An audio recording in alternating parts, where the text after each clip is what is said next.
Hello friends, welcome to Madras family vlogs. இந்த வீடியோவில் அக்ஷய திருதியை 2024 தேதி மற்றும் நேரம், அக்ஷய திருதியோட முக்கியத்துவம் என்ன அப்படிங்கிறத பற்றி இந்த வீடியோவில் பார்க்கலாம். அதோட அக்ஷய திருதி அன்னைக்கு எந்த மாதிரி சடங்குகள் விரத முறைகள் எல்லாம் மேற்கொள்ளலாம் அப்படிங்கிறத பற்றினும் இந்த பதிவில் நான் கொடுத்துருக்கேன். அக்ஷயா அப்படிங்கிற சொல்லுக்கு நித்தியம் அல்லது முடிவில்லாதது அப்படிங்கிறது தான் பொருள். அடுத்த சொல் திருதியா அப்படின்னு சொன்னா மூன்றாவது நாள். இந்து புராணங்களின்படி இந்த நாள் ஆண்டின் மிகவும் புனிதமான நாட்கள்ல ஒன்றாக கருதப்படுகிறது. இந்த நாள்ல எந்த ஒரு செயல் செஞ்சாலும் செழிப்பு, நல்ல அதிர்ஷ்டம், அதோட வெற்றியை கொண்டு வரும் அப்படிங்கிறதுல எந்த ஒரு தயக்கமும் தேவையில்லை. இந்த அக்ஷய திருதியை நாள் நிறைய புராண கதைகளோட தொடர்புடையது அப்படின்னு சொல்றாங்க. அதை பத்தி இந்த வீடியோல பார்த்துடலாம். ரொம்ப பிரபலமான புராணங்கள்ல ஒன்னான விஷ்ணு மற்றும் அவரது அவதாரமான பரசுராமர். இந்த புராணத்தின்படி விஷ்ணு பரசுராமராக இந்த நாள்ல தான் பூமியில தோன்றியிருக்கார் அப்படின்னு சொல்றாங்க. அதே சமயம் இந்த நாள்ல தான் விநாயக பெருமான் விவசாய முனிவர் கட்டளையிட்ட மகாபாரத இதிகாசத்தை எழுத தொடங்கினார் அப்படின்னு சொல்லும் நம்பப்படுது. மற்றொரு பிரபலமான நம்பிக்கை அப்படின்னு சொன்னா, இந்து மதத்துல புனிதமாக கருதப்படும் கங்கை நதி அட்சய திருதியை அன்னைக்கு தான் வானத்திலிருந்து பூமிக்கு இறங்கியதாகவும் கருதப்படுது. மகாபாரதத்துல பாண்டவர்கள் வனவாசத்தில் இருந்தபோது அக்ஷய திருதியை நன்னாளில் தான் சூரிய பகவான் அவர்களுக்கு சிறப்பு பாத்திரத்தை பரிசளிக்கிறார். இந்த தெய்வீக பாத்திரத்தை தான் அக்ஷய பாத்திரம், அப்படி இல்லைன்னா தீராத பாத்திரம் அப்படின்னு சொல்லியும் அழைக்கப்படுகிறது. இந்த பாத்திரம் முடிவில்லாத உணவை வழங்குவதாகவும், வனவாசத்தின் போது முனிவர் பாண்டவர்களை சந்தித்து உணவு கேட்கும் போது அவர்களிடம் உணவு இல்லாத காரணத்தினால் உதவியற்றவர்களாக நிற்கிறார்கள்.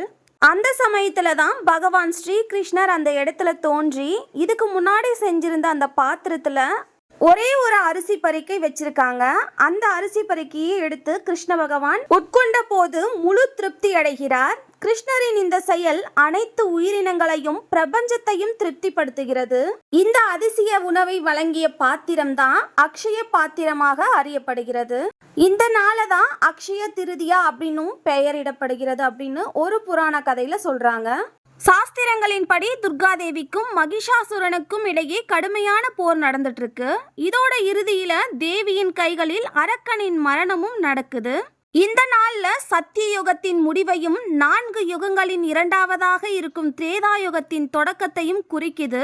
இது ஒரு புனிதமான தொடக்கமாக புராணங்கள் கூறுகிறது. அப்போதிலிருந்து அக்ஷய திருதியா ஒரு புதிய சகாப்தத்தின் தொடக்கமாக கொண்டாடப்படுகிறது அப்படிங்கிறது இன்னொரு புராண கதையா இருக்கு. இது ஒரு புதிய தொடக்கத்தையும் வாழ்க்கையில் ஒரு புதிய அத்தியாயத்தையும் குறிக்கிறது. அடுத்து அக்ஷய திருதியை அன்னைக்கு மேற்கொள்ள வேண்டிய விரதம் மற்றும் சடங்கு முறைகளை பற்றி பார்க்கலாம். அக்ஷய திருதியை அன்னைக்கு அதிகாலையில் எழுந்து புனித நீராடிட்டு புது புத்தாடை அணிவது அப்படிங்கிறது ரொம்பவே சிறப்பு. நம்ம வீட்டில் விளக்கேற்றி சாமி கும்பிட்டதுக்கு அப்புறமா வீட்டுக்கு அருகில் இருக்கிற லக்ஷ்மி தேவி, விஷ்ணு பகவான் இவங்களோட கோவில் இருக்குன்னா கண்டிப்பாக கோவிலுக்கு போயிட்டு வரலாம். இந்த நாளில் விஷ்ணு மற்றும் லக்ஷ்மி தேவியை வணங்கினால் செல்வம், செழிப்பு மற்றும் மகிழ்ச்சி கிடைக்கும் அப்படிங்கிறது நம்பிக்கை. அதே போல் அக்ஷய திருதி அன்னைக்கு ஏதாவது தான தர்மம் அப்படிங்கிறது கண்டிப்பாக செய்யணும். ஏழைகளுக்கு அன்னதானம் வழங்குறது, இந்த மாதிரி ஒரு சில தான தர்மங்கள் செய்யலாம். இந்த நாளில் அன்னதானம் செய்யறது அப்படிங்கிறது ரொம்பவே மங்களகரமான ஒரு செயலாக கருதப்படுது. அதே மாதிரி ஏழை மக்களுக்கு உடை, உணவு, பணம் நன்கொடையாக வழங்குறது அப்படிங்கிறது நல்ல செயல். அக்ஷய திருதி அன்னைக்கு ஒரு பொட்டு தங்கமாவது வாங்கணும் அப்படின்னு சொல்லுவாங்க. தங்கம் வாங்கினால் அதிர்ஷ்டம் மற்றும் செல்வம் கிடைக்கும் அப்படிங்கிறது நம்பிக்கை. இந்த நாள்ல விஷ்ணு, விநாயகர் மற்றும் லக்ஷ்மி தேவிக்கு பூஜை செய்வது அப்படிங்கிறது ரொம்பவே சிறப்பு. இந்த 3 தெய்வங்களோட கோவில்களுக்கு சென்று மலர்கள், இனிப்புகள் மற்றும் பழங்கள் வாங்கி கொடுக்கறது அப்படிங்கிறது ரொம்ப நல்ல பலன்களை கொடுக்கும். அக்ஷய திருதி அன்னைக்கு மரங்களை நடுவது மிகவும் மங்களகரமானதாக கருதப்படுகிறது. இந்த நாள்ல மரங்களை நடுவது செழிப்பையும் நல்ல அதிர்ஷ்டத்தையும் தரும். அக்ஷய திருதியா அப்படின்னா நம்பிக்கை, புதிய தொடக்கங்கள் மற்றும் செழிப்பு ஆகியவற்றின் பண்டிகையாக கருதப்படுது. இந்த நாள்ல நேர்மறை மற்றும் நம்பிக்கையுடன் ஒரு புதிய முயற்சிகளை கண்டிப்பா தொடங்கலாம். ஒரு தொழில் ஆரம்பிக்கிறது, வேலைக்கு போக ஸ்டார்ட் பண்றது, இந்த மாதிரி நல்ல செயல்கள் இந்த நாள்ல செய்யலாம். இந்த அக்ஷய திருதியை நாள் ஒரு மரியாதைக்குரிய மற்றும் சிறப்பு வாய்ந்த நாளாக கருதப்படுது. அக்ஷய திருதியை அன்று சொத்தில் முதலீடு செய்ய ஏற்ற நாள். இந்த அக்ஷய திருதியை நாளை கொண்டாடுவதால் குடும்பத்தில் மகிழ்ச்சியும் அமைதியும் கண்டிப்பா உண்டாகும். இந்த நாள் குடும்பத்திற்கு செழிப்பையும் நல்ல அதிர்ஷ்டத்தையும் தரக்கூடியது. இந்த வருடம் அக்ஷய திருதி 2024 வெள்ளிக்கிழமை மே 11, அதாவது தமிழ் மாதத்துல சித்திரை 27 வெள்ளிக்கிழமை வர இருக்கு. இந்த அக்ஷய திருதியை உங்களோட வாழ்க்கையில எல்லாவித செழிப்பையும் செல்வத்தையும் மகிழ்ச்சியையும் கொடுக்கணும் அப்படின்னு சொல்லிட்டு நான் ப்ரே பண்ணிக்கிறேன்.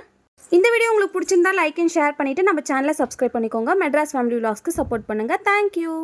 அக்ஷய திருதியை பற்றி நிறைய விஷயங்கள் இருக்கு. இந்த வீடியோல நான் கொஞ்சமாக தான் சொல்லியிருக்கேன்.